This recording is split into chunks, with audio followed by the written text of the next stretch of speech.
Hey everyone, it's Miss Buckler with day 5 of your reading for The Alchemist. This is, if you're following along on the PDF, pages 23 to 29. So let's go ahead and jump in.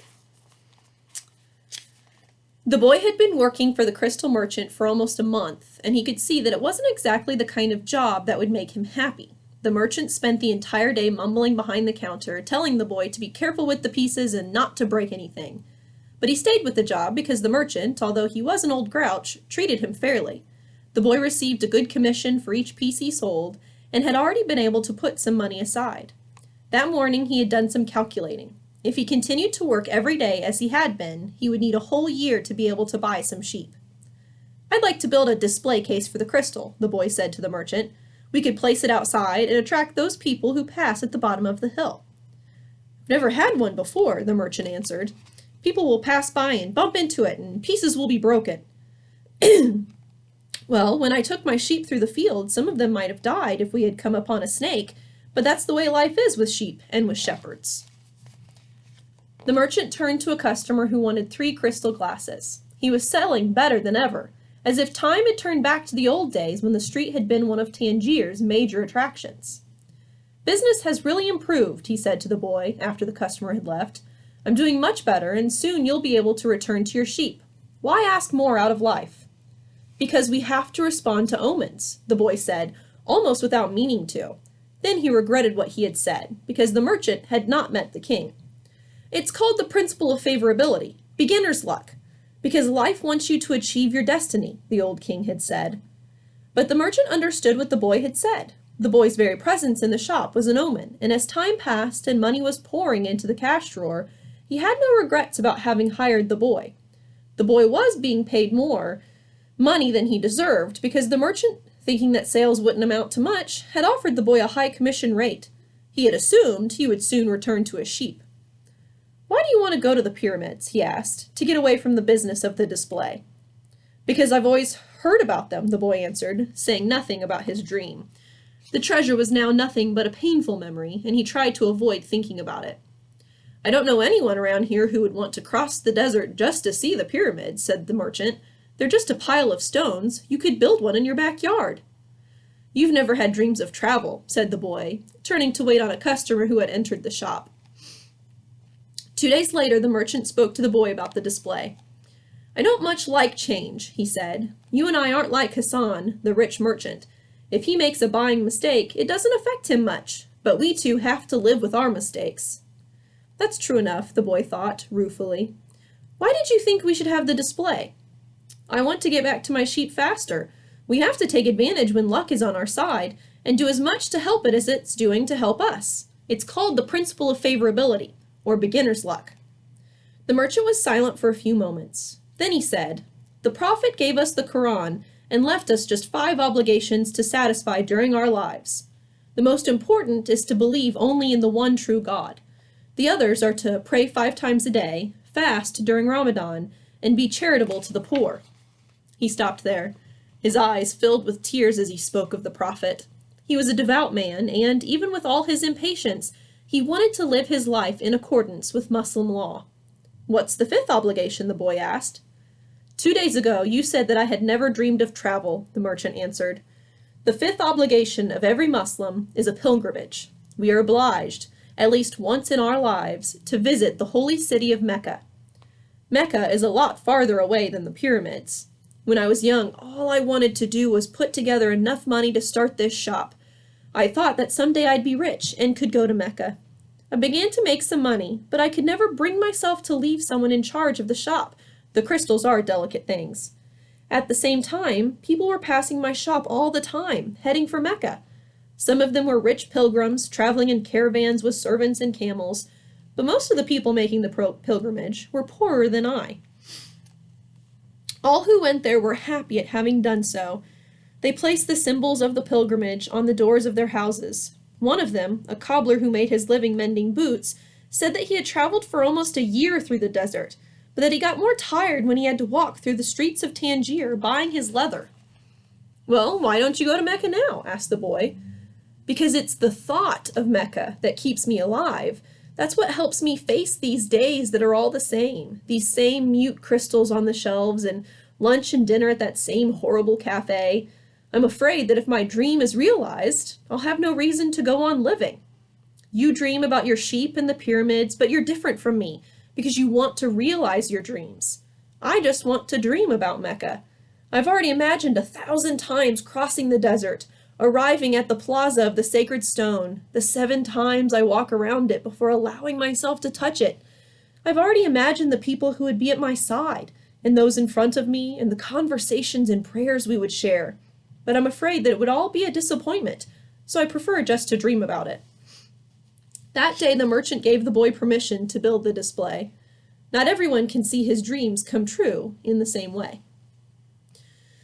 2 more months passed, and the shelf brought many customers into the crystal shop. The boy estimated that, if he worked for 6 more months, he could return to Spain and buy 60 sheep and yet another 60. In less than a year, he would have doubled his flock, and he would be able to do business with the Arabs, because he was now able to speak their strange language. Since that morning in the marketplace, he had never again made use of Urim and Thummim, because Egypt was now just as distant a dream for him as was Mecca for the merchant. Anyway, the boy had become happy in his work, and thought all the time about the day when he would disembark at Tarifa as a winner. You must always know what it is that you want, the old king had said. The boy knew and was now working toward it. Maybe it was his treasure to have wound up in that strange land, met with a thief, and doubled the size of his flock without spending a cent. He was proud of himself. He had learned some important things, like how to deal in crystal and about the language without words, and about omens.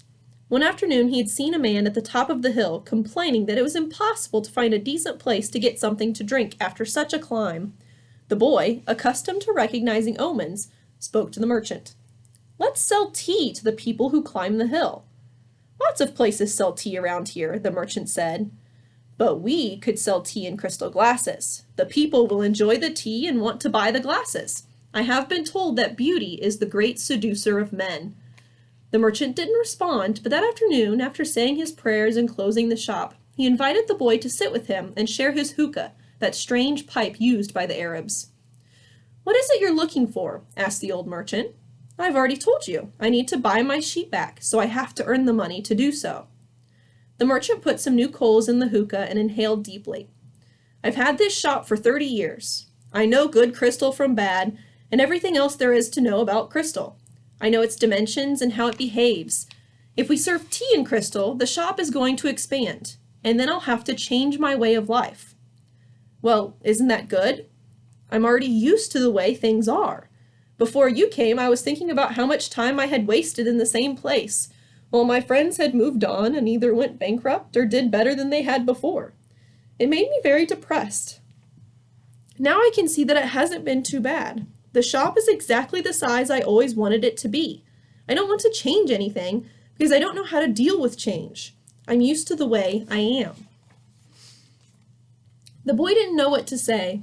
The old man continued. "You've been a real blessing to me. Today I understand something I didn't see before. Every blessing ignored becomes a curse. I don't want anything else in life, but you are forcing me to look at wealth and at horizons I have never known. Now that I have seen them, and now that I see how immense my possibilities are, I'm going to feel worse than I did before you arrived, because I know the things I should be able to accomplish, and I don't want to do so." "It's good I refrained from saying anything to the baker in Tarifa," thought the boy to himself. They went on smoking the pipe for a while as the sun began to set. They were conversing in Arabic, and the boy was proud of himself for being able to do so. There had been a time when he thought that a sheep could teach him everything he needed to know about the world, but they could never have taught him Arabic. "There are probably other things in the world that the sheep can't teach me," thought the boy as he regarded the old merchant. "All they ever do, really, is look for food and water. And maybe it wasn't that they were teaching me, but that I was learning from them." "Maktub," the merchant said finally. "What does that mean?" "You would have to have been born an Arab to understand," he answered, "but in your language it would be something like, 'It is written.'" And as he smothered the coals in the hookah, he told the boy that he could begin to sell tea in the crystal glasses. Sometimes there's just no way to hold back the river. The men climbed the hill, and they were tired when they reached the top. But there they saw a crystal shop that offered refreshing mint tea. They went in to drink the tea, which was served in beautiful crystal glasses. "My wife never thought of this," said one, and he bought some crystal. He was entertaining guests that night, and the guests would be impressed by the beauty of the glassware. The other man remarked that tea was always more delicious when it was served in crystal, because the aroma was retained. The third said it was a tradition in the Orient to use crystal glasses for tea because it had magical powers. Before long, the news spread, and a great many people began to climb the hill to see the shop that was doing something new in a trade that was so old. Other shops were open that served tea in crystal, but they weren't at the top of a hill, and they had little business. Eventually, the merchant had to hire 2 more employees. He began to import enormous quantities of tea along with his crystal, and his shop was sought out by men and women with a thirst for things new. And in that way, the months passed. The boy woke before dawn. It had been 11 months and 9 days since he had first set foot on the African continent. He dressed in his Arabian clothing of white linen, bought especially for this day. He put his headcloth in place and secured it with a ring made of camel skin. Wearing his new sandals, he descended the stairs silently. The city was still sleeping. He prepared himself a sandwich and drank some hot tea from a crystal glass. Then he sat in the sun-filled doorway, smoking the hookah. He smoked in silence, thinking of nothing, and listening to the sound of the wind that brought the scent of the desert. When he had finished his smoke, he reached into one of his pockets and sat there for a few moments, regarding what he had withdrawn. It was a bundle of money, enough to buy himself 120 sheep, a return ticket, and a license to import products from Africa into his own country. He waited patiently for the merchant to awaken and open the shop. Then the two went off to have some more tea. "I'm leaving today," said the boy. "I have the money I need to buy my sheep, and you have the money you need to go to Mecca." The old man said nothing. "Will you give me your blessing?" asked the boy. "You have helped me." The man continued to prepare his tea, saying nothing. Then he turned to the boy. "I am proud of you," he said. "You brought a new feeling into my crystal shop, but you know that I'm not going to go to Mecca, just as you know that you're not going to buy your sheep." "Who told you that?" asked the boy, startled. "Maktub," said the old crystal merchant, and he gave the boy his blessing. The boy went to his room and packed his belongings. They filled 3 sacks. As he was leaving, he saw, in the corner of his room, his old shepherd's pouch. It was bunched up, and he had hardly thought of it for a long time. As he took his jacket out of the pouch, thinking to give it to someone in the street, the 2 stones fell to the floor, Urim and Thummim. It made the boy think of the old king, and it startled him to realize how long it had been since he had thought of him. For nearly a year he had been working incessantly, thinking only of putting aside enough money so that he could return to Spain with pride. "Never stop dreaming," the old king had said. "Follow the omens." The boy picked up Urim and Thummim, and once again had the strange sensation that the old king was nearby. He had worked hard for a year, and the omens were that it was time to go. "I'm going to go back to doing just what I did before," the boy thought, "even though the sheep didn't teach me to speak Arabic." But the sheep had taught him something even more important, that there was a language in the world that everyone understood, a language the boy had used throughout the time that he was trying to improve things at the shop. It was the language of enthusiasm, of things accomplished with love and purpose, and as part of a search for something believed in and desired. Tangier was no longer a strange city, and he felt that, just as he had conquered this place, he could conquer the world. "When you want something, all the universe conspires to help you achieve it," the old king had said. But the old king hadn't said anything about being robbed, or about endless deserts, or about people who know what their dreams are but don't want to realize them. The old king hadn't told him that the pyramids were just a pile of stones, or that anyone could build one in his backyard. And he had forgotten to mention that, when you have enough money to buy a flock larger than the one you had before, you should buy it. The boy picked up his pouch and put it with his other things. He went down the stairs and found the merchant waiting on a foreign couple, while 2 other customers walked about the shop, drinking tea from crystal glasses. It was more activity than usual for this time of the morning. From where he stood, he saw for the first time that the old merchant's hair was very much like the hair of the old king. He remembered the smile of the candy seller on his first day in Tangier, when he had nothing to eat and nowhere to go. That smile had also been like the old king's smile. "It's almost as if he had been here and left his mark," he thought, "and yet none of these people has ever met the old king." On the other hand, he said that he had always appeared to help those who were trying to realize their destiny. He left without saying goodbye to the crystal merchant. He didn't want to cry with the other people there. He was going to miss the place and all the good things he had learned. He was more confident in himself, though, and felt as though he could conquer the world. But I'm going back to the fields that I know, to take care of my flock again. He said that to himself with certainty, but he was no longer happy with his decision. He had worked for an entire year to make a dream come true, and that dream, minute by minute, was becoming less important. Maybe because that wasn't really his dream. Who knows, maybe it's better to be like the crystal merchant. Never go to Mecca and just go through life wanting to do so, he thought, again trying to convince himself.